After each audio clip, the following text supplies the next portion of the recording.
Hey, good afternoon. My name is Brady Mosk. I'm the Director of Sales here with Lofty. This afternoon, I'm joined by Robert Lucido, the Chief Strategy Officer of Lucido Global. Robert, how's it going? Great, how are you? Doing fantastic. Tell us a little bit about Lucido Global. Cool. Lucido Global is a business-to-business service company that helps real estate agents and companies across the country. Our primary focus is to raise their gross profit per sale and increase efficiency. Got it. Tell me a little bit about the challenges that you guys were facing before you ended up partnering with Lofty. Before Lofty, so we needed a technology solution that scaled. So as I mentioned, we support teams throughout the country. Our primary focus is to streamline systems and increase their gross profit per sale. In helping us do that, we needed a standardized system so that we could help them efficiently. On our previous system, every individual team had their own instance, which means nothing was connected. It was a massive bottleneck for efficiency, but also reporting. So in making that transition, which ultimately led us to Chime at the time, now Lofty, we wanted a solution that could solve those gaps. In other words, in the previous system, we were changing our business processes due to insufficiencies in our technology. So we were changing our work process in order to accommodate our tech solution. We wanted a tech solution that allowed us to operate our business as we deem best and most efficient, as opposed to vice versa. Makes sense. So when you started to explore some new CRMs, what stood out to you about Lofty? Well, at the time, so what we did was we went out to all the major players in the CRM space, approached them, and then we essentially set up a lab. So we ran concurrent systems for a period of a little over 3 months. And we basically ran them concurrently with our existing CRM and our existing website. So our existing CRM was connected to the websites and the ad campaigns that we had for nearly 10 years. So if anything was favored, it was our legacy system. And then we ran those other systems concurrently, even though they had those, call it unfair disadvantages. Lofty still significantly outperformed. And so we made the decision to migrate our entire ecosystem in the next 90 days. Excellent. I mean, speaking of migration, right? Fear of change and change management, that usually holds companies back from wanting to make an upgrade to their system, right? How did you find the onboarding in the implementation process with Lofty? I think change is more difficult in our industry just because each agent is an independent contractor. So, if you're dealing with a more traditional sales company where everyone's a W-2 employee, if you decide that a strategy is best, you have a change migration process, but ultimately they're all employees, so they fall in line. When you're dealing with hundreds of independent contractors, it exacerbates the challenges with change. We leaned into it and we created a very good change migration plan. And what we did in the process was we understood that there was going to be disruption. So understanding that, we wanted to look for ways that we could deliver as much value. If agents were already going to go through that change and disruption, we wanted to use it as best as possible. So we reworked our systems. We found different ways to reduce workload for our agents, to reduce data entry, to make their life better in that process. Got it. And now that you've been on board with Lofty for a while now, what measurable improvements or statistics are you guys tracking that you've seen grow or benefit after the transition? Absolutely. Well, first, efficiency and cost efficiency. We've eliminated now 2 different technology solutions. So we're running our business end to end on Lofty, from lead capture to conversion to appointment setting to transaction management and then database management. So end to end, it's on Lofty now. So we've eliminated the costs associated with other systems. Got it. Now that we're all in one system from end to end, our reporting has increased, our efficiencies increased because of that. And last year, we're proud to say that our inside sales team increased revenue by 7 figures year over year. Congratulations. Thank you. Talk to me about the gross profit per transaction. You and I were speaking about that before the start of the interview here. Yeah, so in any other business, you're going to have what's called cost segregation, which is a fancy word that basically means people offer a different level of service in exchange for a different price point. In our industry, there's intense consolidation. People tend to charge in and around the same amounts. And in exchange, they're primarily providing the same amount of value. If someone's providing more value, they're doing it for about the same cost.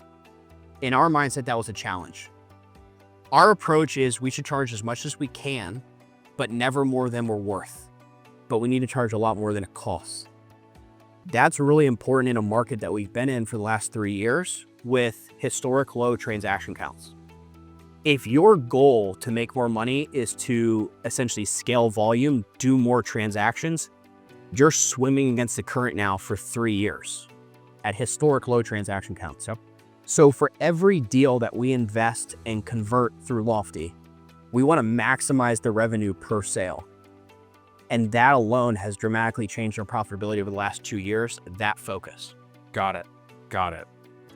So considering some market uncertainty, where do you lead your team in terms of priorities right now? Is it building and maintaining social presence, nurture campaigns, something else entirely? What are we focusing on these days?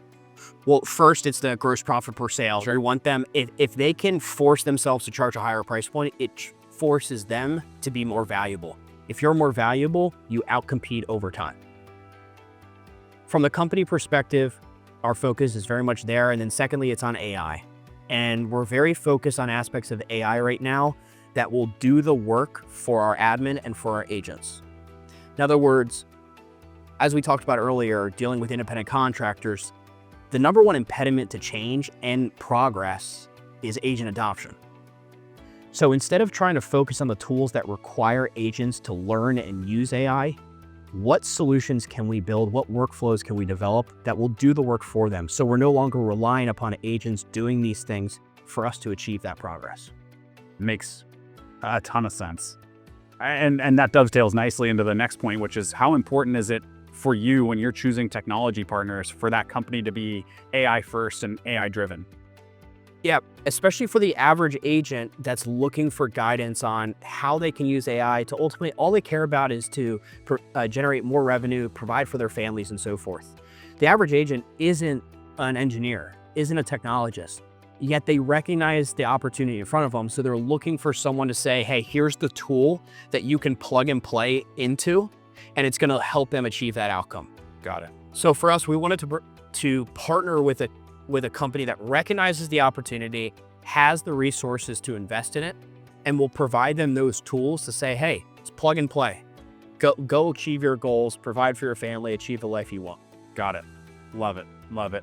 So Robert, have you started thinking about AI search optimization and how to best leverage that to drive more traffic versus traditional SEO? Yeah, very heavily. I actually met with the Google Gemini team yesterday on that exact topic.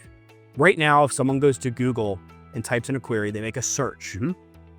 The default method is, you have paid PPC advertising, and then you have your organic responses. And someone will click and navigate to your website. What AI search will do is first, it's going to index audio, video, and images too, as opposed to just text. Mm-hmm. So the first thing is to make sure that your website and materials are optimized for those things. But then secondly, it's going to change the way in which someone online acquires information and ultimately gets to you to do business. What I mean specifically is when you make a search now, you're already starting to see those AI search responses at the top, Right. where it's scanning tons of data and consolidating it into a short answer. Question becomes now is, how do you ensure that you're the person, you're the company that populates in that answer? Because if they get the answer there, there's no need for them to scroll down and go to some website, right? So in the future, if we extrapolate what it'll look like in the future, I believe AI search is where people will, by and large, spend all of their time. They're not going to be going to page 5 of Google search responses, finding your website and clicking. So the question becomes again, how do you ensure that you appear in that search response as frequently as possible? Anything that you're thinking about really doubling down on? I know you mentioned more images, more text, right? What are we doing to help index your website as best as possible? Well, the first thing, not to get too technical, it's called schema, which basically is a fancy word for saying in the back-end code of your database, it lays out essentially these core piece of information about your website, what your website's for, and so forth, so that the Google bots can index it properly. So first is to make sure that your website has proper schema. And then secondly is to make sure that you're still following the same best practices around SEO, but now also doing it for images, text, and audio on the website. Got it. Is that impacting how you're leveraging Google advertising to drive leads? Are we changing our strategies at all, or? Right now, PPC is still the default method, and we're still having a lot of success with it. But we also recognize that conditions will change on the ground. And this was one of my questions to the Google team yesterday. Right now, AI search is all organic. If people are no longer clicking on pay-per-click ads to go to the websites, that obviously presents a decrease in revenue to Google. So it's reasonable to think that there would be some paid component that arises in the future. So we still anticipate that there will be some kind of forum for pay-per-click advertising. It will just change in where it appears and how it appears. Got it. Okay. Well, lastly here, and by the way, thank you for making some time for us today, right? If you were speaking with another large team or brokerage that's considering using Lofty, what would you tell them? First is to find an enterprise solution that works for them now, as well as where they want to go in 5 years, both in terms of technology and cost. Secondly is most teams and brokerages don't have a technologist on staff. They don't have an engineer. They don't have an AI expert. And so align yourself with a company that has that in-house, and you can essentially delegate that to them. Make sure that you trust that team, that they're going to execute at a high level, so that when you're plugging into that solution, they have the AI tools there for your agents to use. And then you can steal that valor, for lack of better words, and then present that to your agents, use it apart as your recruiting value proposition, and say, hey, here are all these AI tools. You don't have to build them at all. You just plug and play. They're all provided, including in your cost for being a part of this team or this brokerage. Robert, thank you so much for making time this afternoon. Pleasure chatting with you. You enjoy the rest of the conference. Thank you.